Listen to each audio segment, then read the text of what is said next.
mobile games company based in Finland, in Helsinki. We make 4 games right now: Clash of Clans, Clash Royale, Heyday, and Boom Beach, and have a 5th game out in the Canadian market beta testing. When I heard about this panel, I felt like the word surviving an acquisition was kind of quite kind of a scary, I guess, a way to phrase it. But we've certainly, given how acquisitive that Tencent has been, we've certainly had different experiences, and in general have been quite positive. Happy to talk a little bit about that a little bit later. Yeah.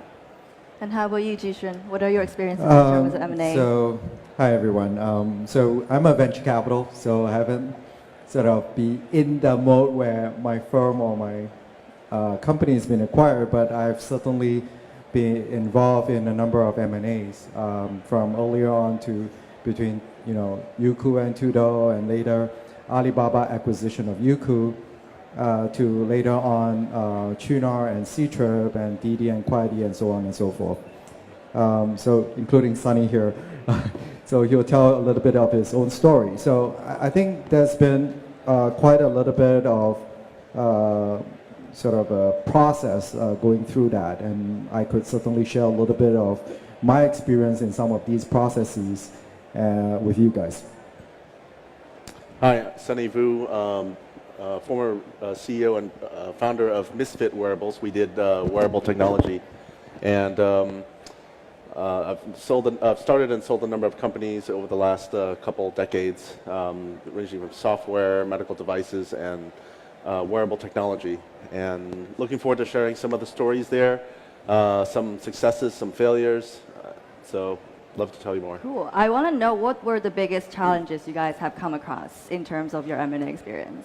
Jim, you were involved in one of Tencent's, probably the biggest overseas transaction for them, $10 billion acquisition of Supercell. You came on board from Tencent, and now you're running Supercell in China. During the process, what were the steps that were most difficult to deal with for you?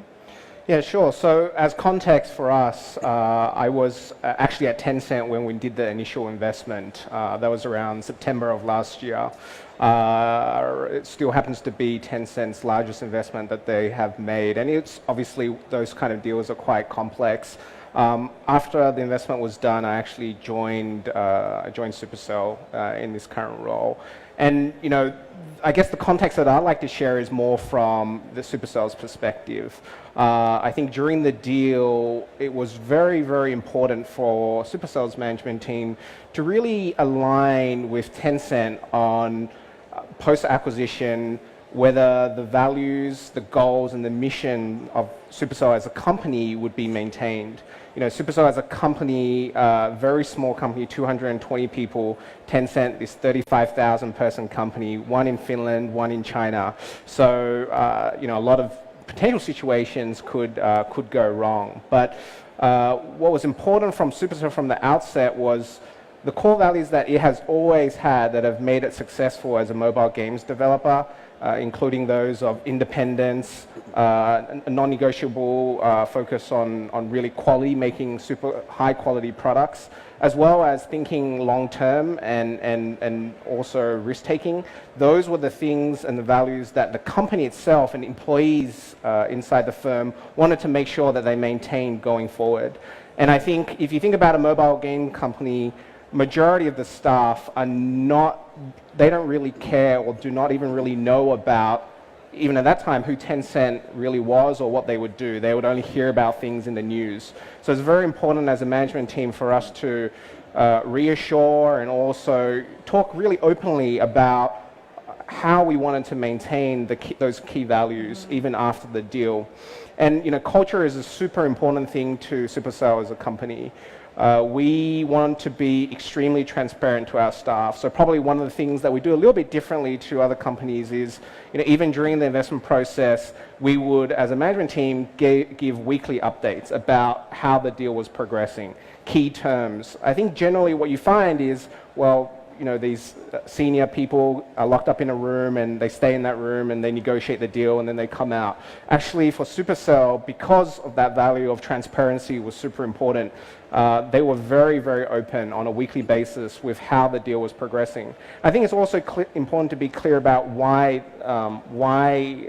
transaction was happening. And in our specific case, it was because the previous investor, SoftBank, they had to sell their stake because of some financial pressure on their side. So it wasn't something that was mandated from the company within. Right. So did they have to learn Chinese, or did you have to speak Finnish during the transaction? Mostly English. Right. So Jixun, let's talk about your, the big giant merger stuff that you have, done in China. It's like two titans, trying to become one. And during that process, a lot of things could have gone wrong. They all had very strong ideas about where, the company should be going. So how did they make sure that they were on the same page? Yeah, so I've been through quite a few of those. I mentioned Youku Tudor, Chuna Ctrip, and Melisho Mogutia, and so on, where it's almost a merger of relative equals. Relative as in 60-40, 70-30 is still relative equals. What that means is that, first of all, for the most part, one side of the management has to let go. That's the reality. You can't have two sets of management, two CFOs, or two.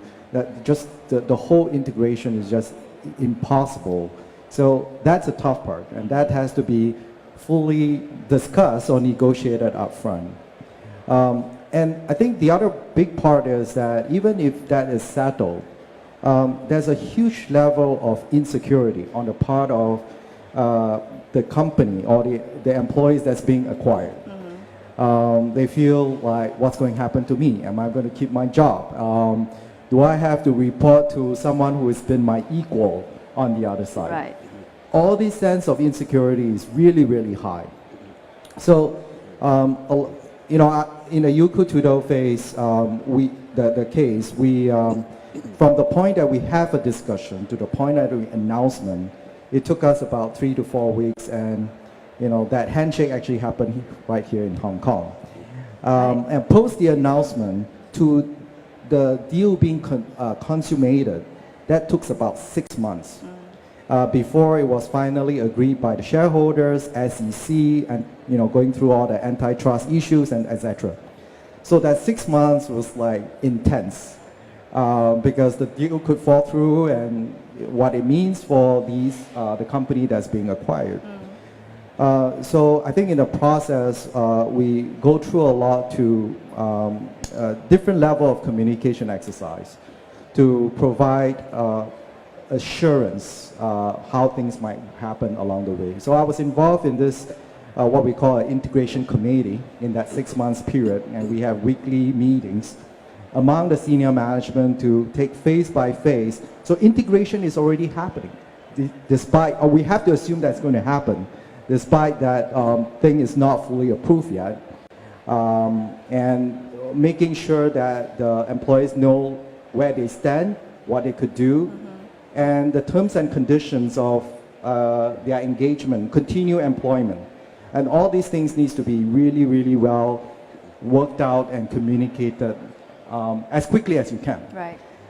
So I think the biggest challenge in all M&As is always people, because besides the fact that you're acquiring the customers, the assets, the IP, you are really also acquiring talent. So how do you keep talent in the process is really, really key to a successful acquisition. And how did you, as an investor and as a committee member, convince people involved in the process they were making the right compromise?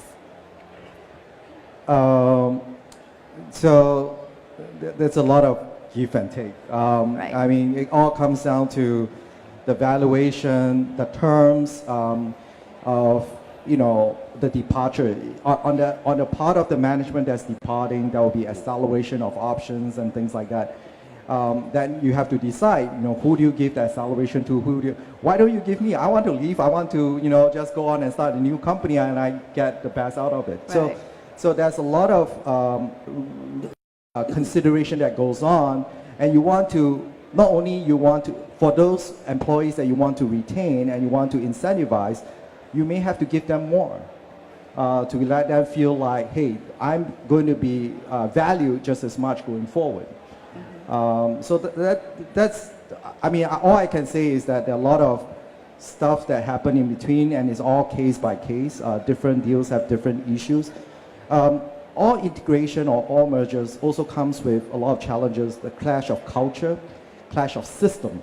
There are two different HR systems, right, between Ctrip and Trina, between Mokuje and Malaysia. They're all different. So how do you align those? Even the option programs are different. So these challenges often needs to be worked out in a relatively short period of time, and there's a lot of give and takes and compromise in between. I see. Well, Sonny, I remember you were running Misfit, Yep. right? And then it was later acquired by Fossil Group. So you are actually one of the representatives of, a company being acquired by a bigger one. And tell us about that experience and what did you have to compromise, or how did you sort of, confront the challenges? Sure. So it wasn't the first time that we had started and sold a company to someone, and throughout life we've, I guess, we've done it a few times. The first time was a software company.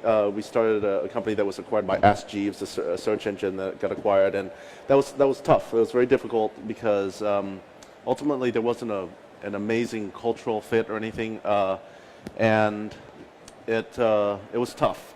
But this time around, with Misfit being acquired by Fossil Group, it really started out. We hadn't built Misfit or any of our companies to be acquired. And in general, it's just not a good idea to build a company to be acquired. You want to build a company that is. Here we go. Is this easier to hear? All right. We've always, my co-founders and I have always wanted to build companies where it would be our last company. We never signed up to be serial entrepreneurs. All right. But we just, these opportunities just happened to come up, so we took a look at it, and really,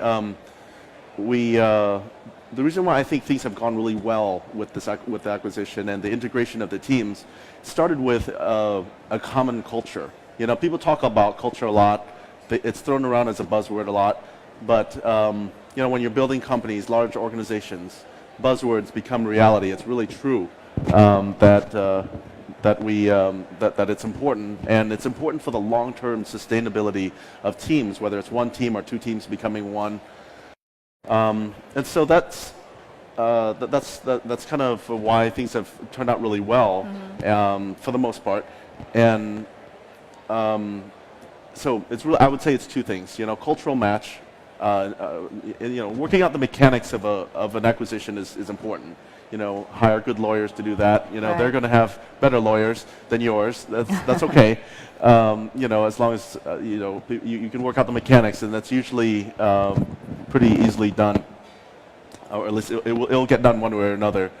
But cultural fit is the thing that will help sustain the long term. And the second really is alignment of worldview.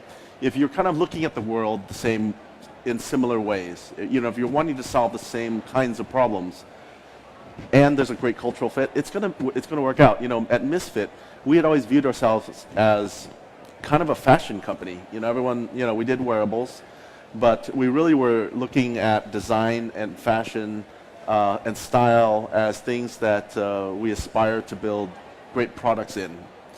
And so when we met the folks at Fossil, it was exactly what they were thinking. And so, so that got us immediately very excited. And then it was only when we got to meet the people there that really, it won us over. It really won us over. And that's why we did it. That's, it's not that common for companies based in Dallas to be buying San Francisco companies, but it actually worked out really well. Reaching an agreement is just the first step towards a successful merger and acquisition. So post that, I want to know your experience. And, did you encounter any challenge that you didn't expect when you signed the deal, and how did you overcome them? Start with you, Jim. Yeah, excuse me. I think in when acquirers, and in our situation it was a majority investment, so it wasn't a full acquisition where we're integrating systems, back office or even sales teams.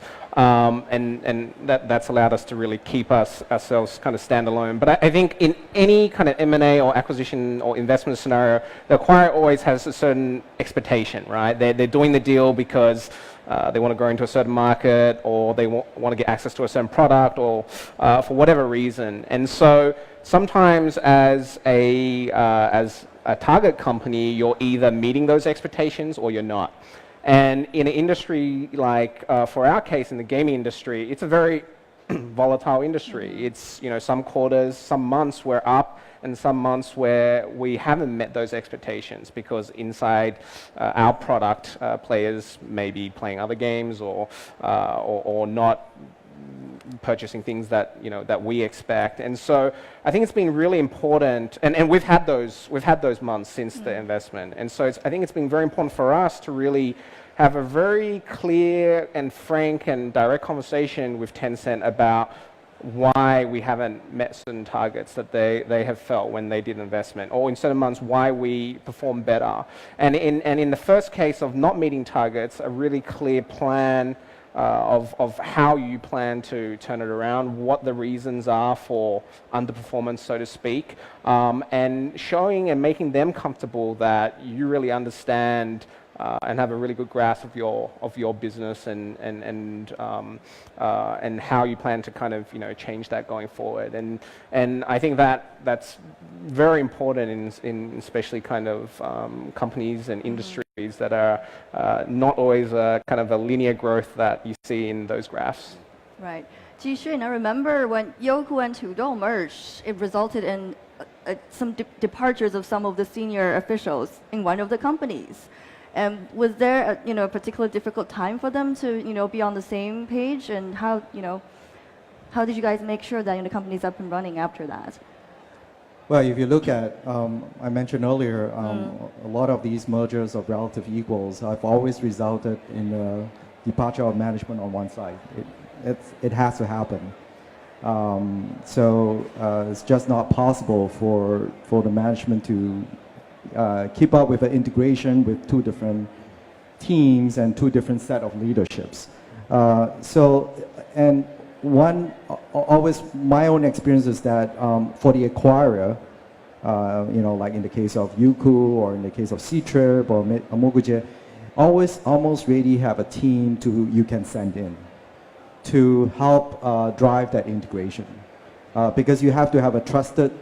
The CEO of the acquirer has to have a trusted lieutenants that they can send in to help drive the integration process at various levels. It's a little different for, I guess, in the case of Supercell or Misfit, because it's relatively large player acquiring a relatively small player. Right.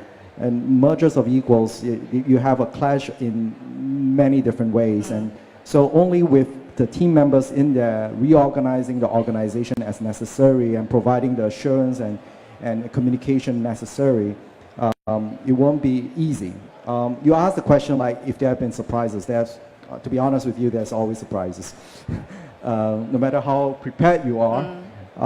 And my own experience is that the full integration typically takes about a year to see it through the whole cycle, for it to stabilize in different across the board. So that's been an experience. I see. How about you, Sonny? What were the surprises you had to encounter? Surprises, a lot of it really ends up being just market dynamics, because acquires an acquiree with the expectation that the markets will react in a certain way or not, and neither party actually knows what's going to happen in the future. So often some of the biggest surprises that you'll encounter are not the cultural differences or the worldview differences. And really, remember, those are the two most important things to consider, not just the price. Price and terms and mechanics, they'll work themselves out. You're going to figure that out. Your board will help figure that out. And assuming you have alignment on worldview and culture, you're good. But then markets might change, and as a result, the team will potentially change, pivot, or whatnot, grow, decrease in size.